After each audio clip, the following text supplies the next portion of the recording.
This is Tessa Keough again with another 20 with Tessa. This is the second part of our introduction to one-name studies. With today's video, I thought we could take a look at determining the scope of a one-name study.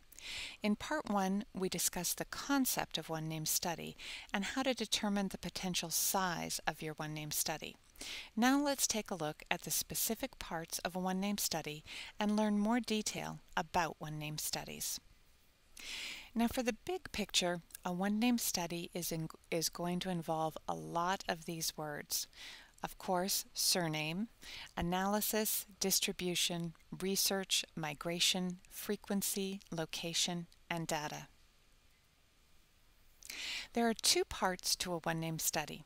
The first is researching a surname, its meaning, its variance, through time and through space. And the second part of a one-name study is sharing that one-name study with others. Now, surnames can be broken down into four main groups: patronymic and matronymic surnames, otherwise known as personal names, locative surnames, occupational surnames, and nicknames and genitive surnames. And if you have no idea what those terms mean, not to worry.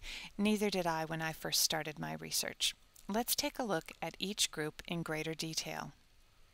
Now, patronymic and matronymic surnames are simply Christian or personal names, and they indicate family relationship or descent.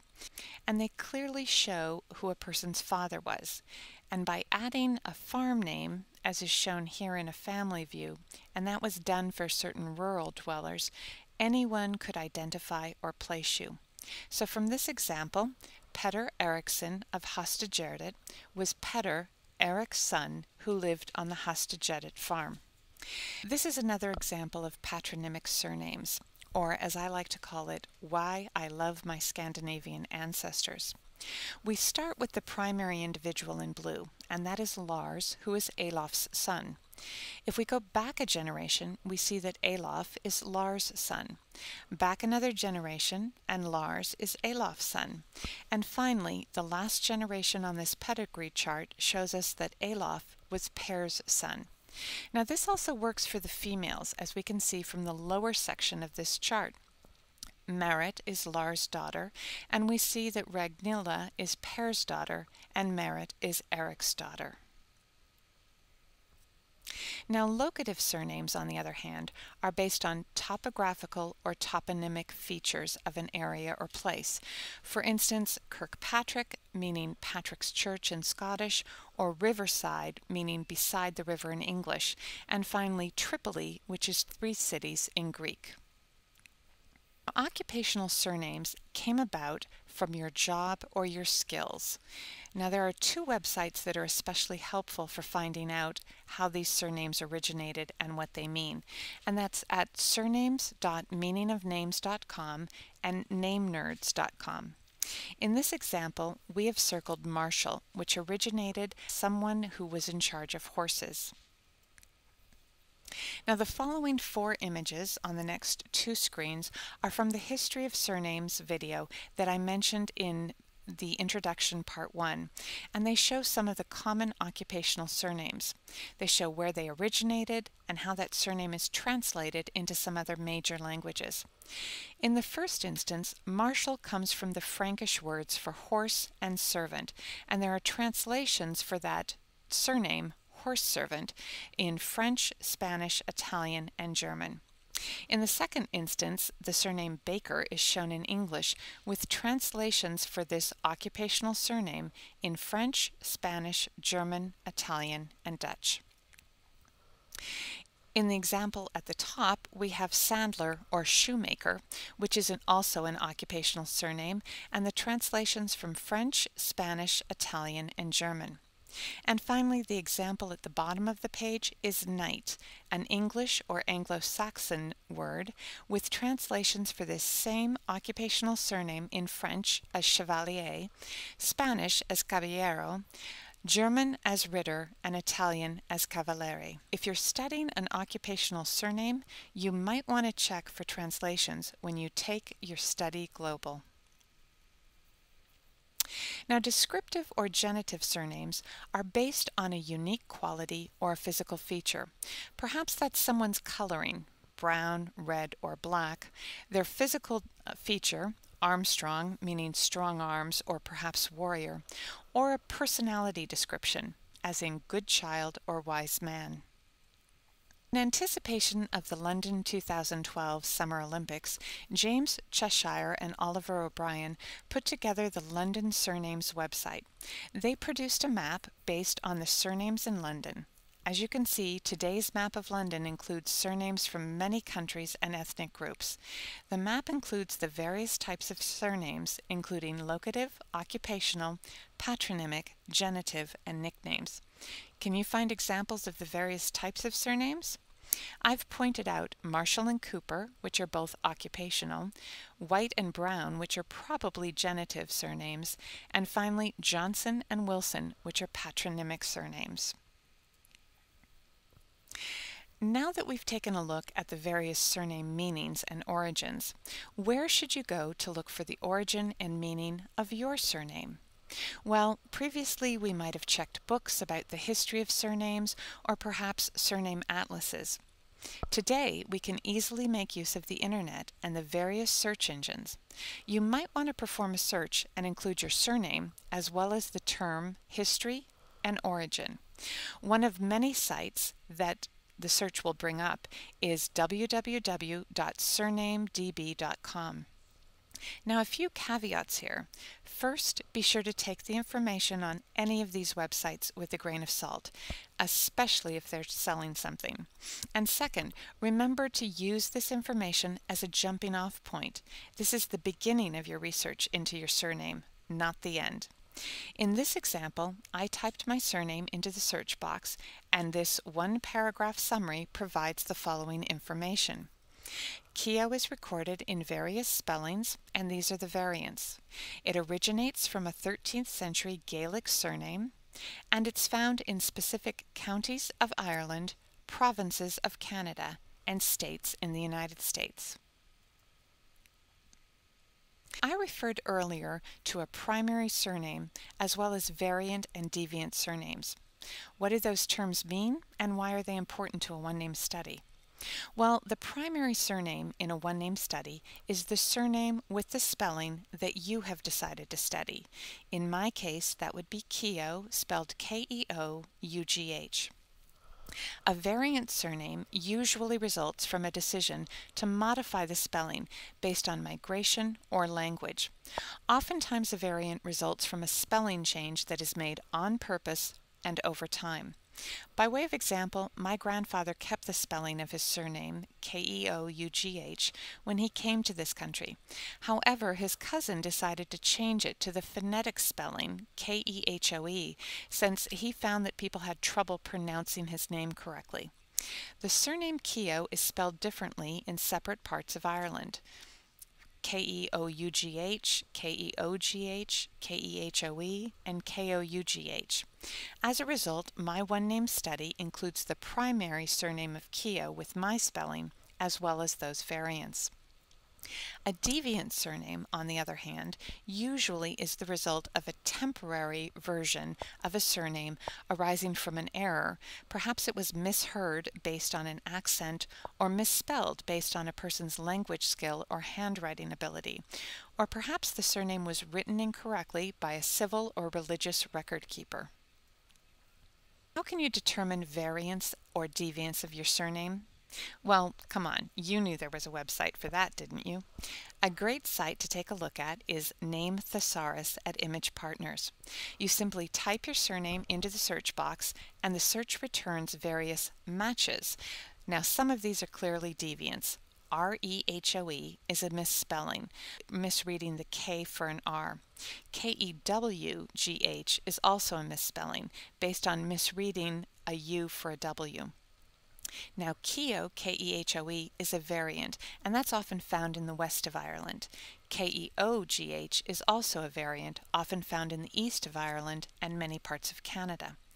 And some of these names have nothing to do with the primary, variant, or deviant surnames. They simply share some of the same letters and come up in a rather simple Soundex coding system. In addition to studying the meaning and the origin of your surname, another part of a one-name study is studying your surname through time. Specifically, when and where did my surname first appear? Are there more people with my surname today than there were in 1800, 1840, 1900, and 1940? And how do I find the answers to these questions? A great way to answer this question of where your surname occurs over time is to perform a quick statistical analysis of census records. Here I looked at the primary surname Keough in the United States Census from 1800 to 1940 with certain variants. And the reason I picked 1800 is because before that time period, the Keough surname did not appear in the United States.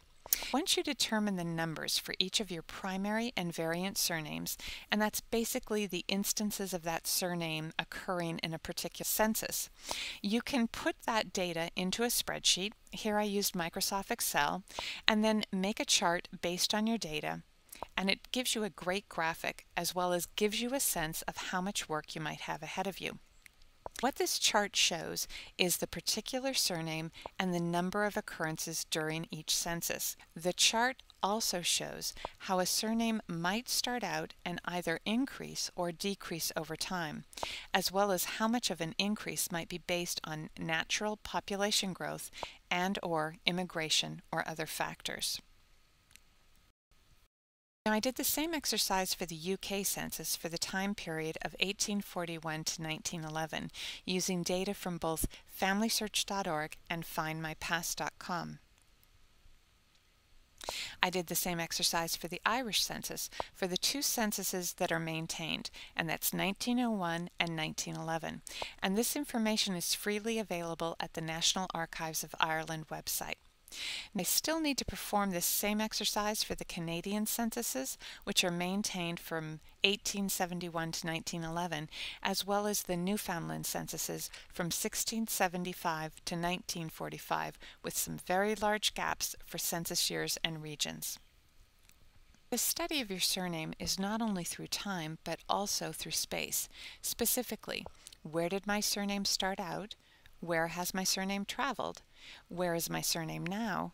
And how do I find the answers to these questions? Well, probably one of the best sites for studying your surname through space, think geography here, is Public Profiler. Let's take a look at this site in detail. A caveat here before we get started, and this applies to both your internet and bricks and mortar research. Take everything with a grain of salt.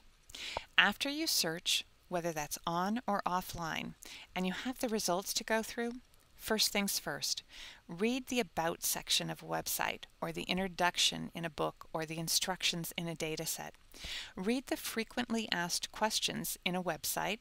Read the methodology of a dataset. You want to know what is included and what is excluded, how the data was gathered, analyzed, or published, and where you can go to learn more about it. It's always important to be discerning. Here we're at the home page of Public Profiler, and we enter a surname and then click the search bar. And you can do this for your primary surname as well as all your variants. Now we can find out where in the world the surname Keough appears. Now this is time for another caveat here, and this caveat also applies to all of your research. You need to understand the purpose or the point of the research. You need to understand what data and information is relied upon and how that data and information is presented. Always read the About section as well as the frequently asked questions of any website you plan to use in your one-name study, or anything else for that matter. Public Profiler, in its About section, lists the methodology as well as the countries that it has obtained data from and added to its database.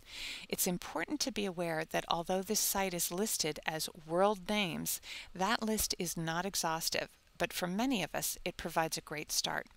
Keep in mind that part of reading this type of information is to help you determine the completeness of the data and also to determine how the data was gathered and compiled so you can test the usefulness of the data as well as what additional areas of research might be necessary. Be sure to check out the geographical areas included and take a look at the frequently asked questions.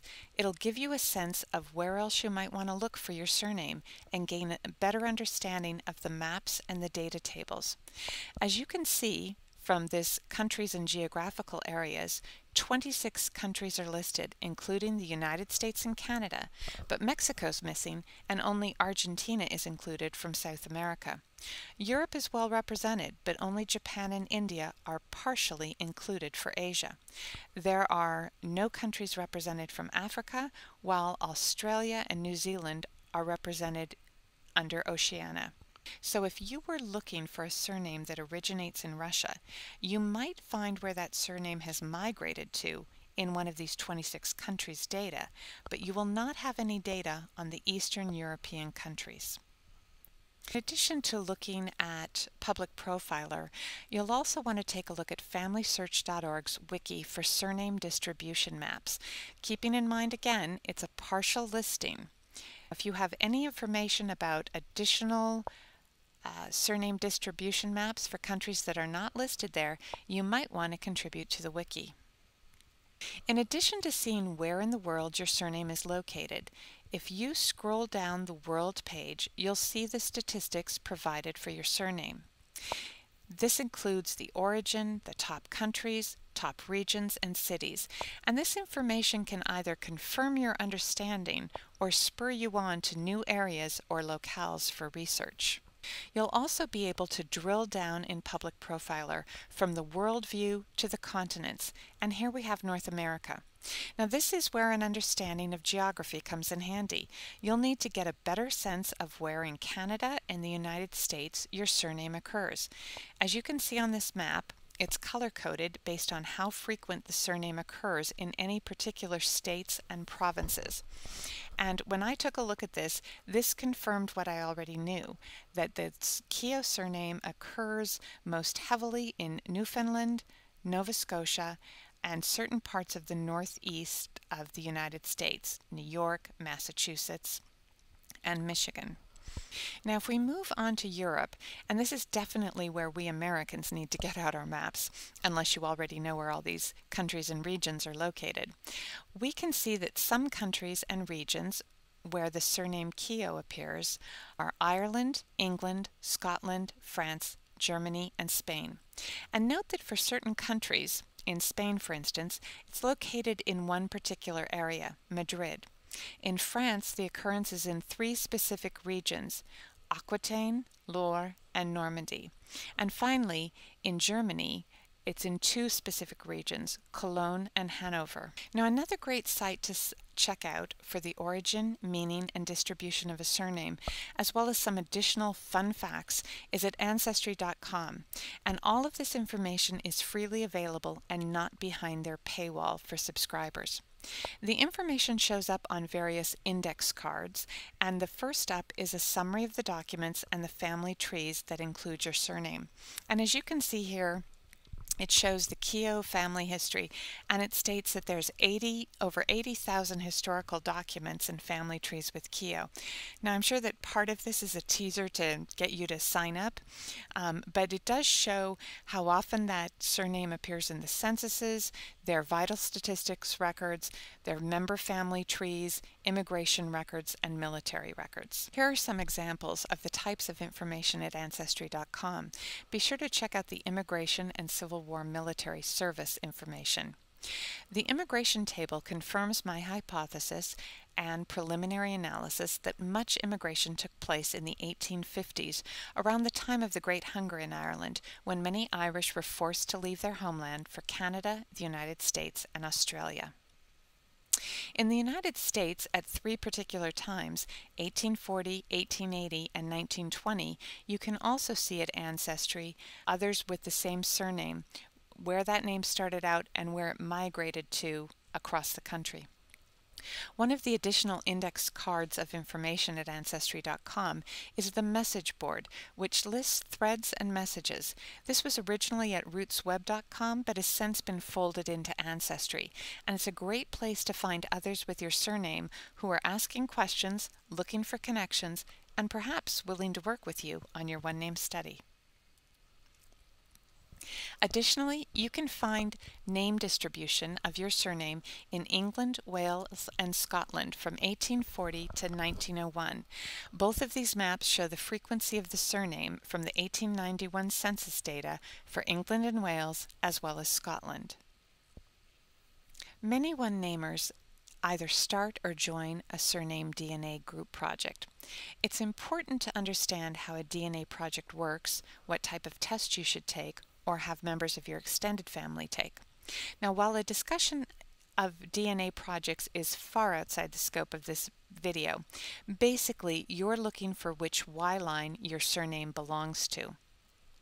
There's some excellent discussions of DNA studies online and at the Guild of One Name Studies YouTube channel and quarterly journal.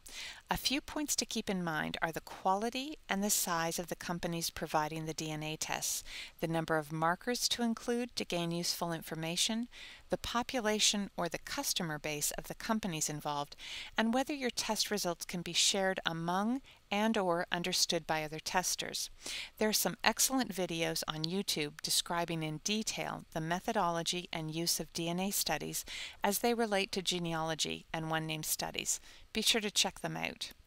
In fact, if you want to learn more about DNA studies, you really can't do better than a brilliant two-part DNA presentation by Morris Gleason, and he's a member of the Guild of One Name Studies. For those two videos and more, check out Morris Gleason's YouTube channel. And always be sure to check to see if someone else has already started a DNA study before you begin your own. The more comparisons that can be drawn by sharing your surname, the better chance you have of finding all the possible Y-line groups. In this case, Miles Keough already started a DNA study for the surname Keough and several variants. He states the purpose of the study and is able to answer questions. If at all possible, join an existing study and don't reinvent that DNA study wheel. By now you're probably asking, who does all this work? Well, some one-namers work on their own and enjoy the solitary pursuit. This is especially true with small to medium-sized studies. Others might enlist a small group of co-researchers. Perhaps each researcher focuses on a particular state or province or a particular country, and then they pool their research. And others may have started out on their own or with a few like-minded individuals and researched, but at some point they decided to start or join a one-name society, specifically for their surname, with co-researchers and members all over the world. Many of these groups have society newsletters, blogs, websites, and hold annual meetings or family reunions. It's a great excuse for national and international travel.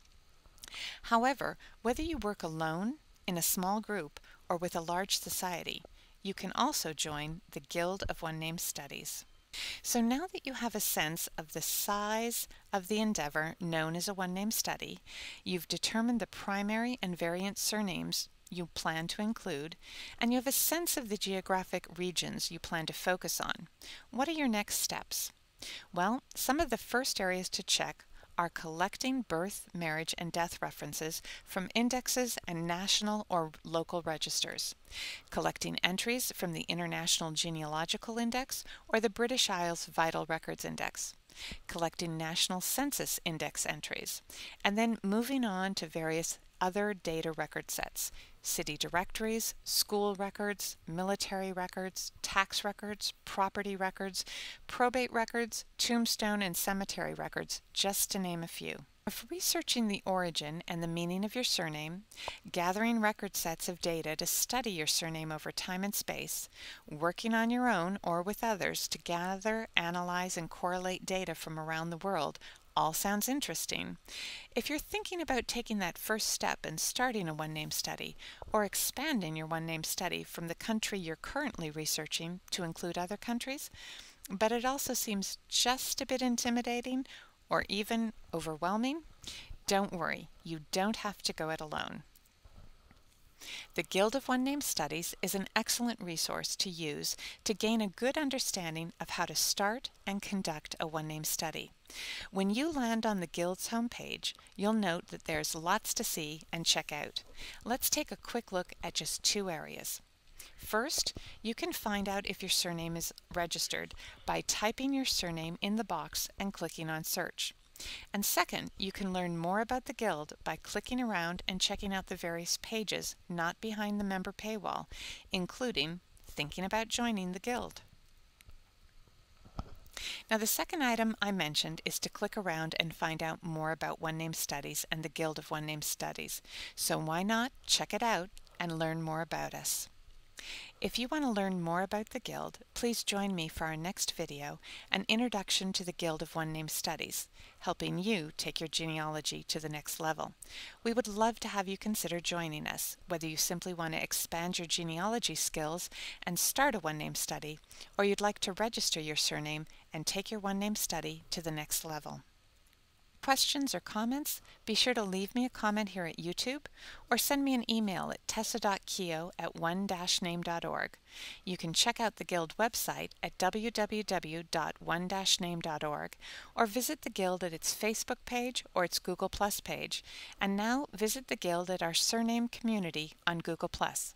So thanks for watching, and I hope this has answered some of your questions about one name studies. And all the best with your studies.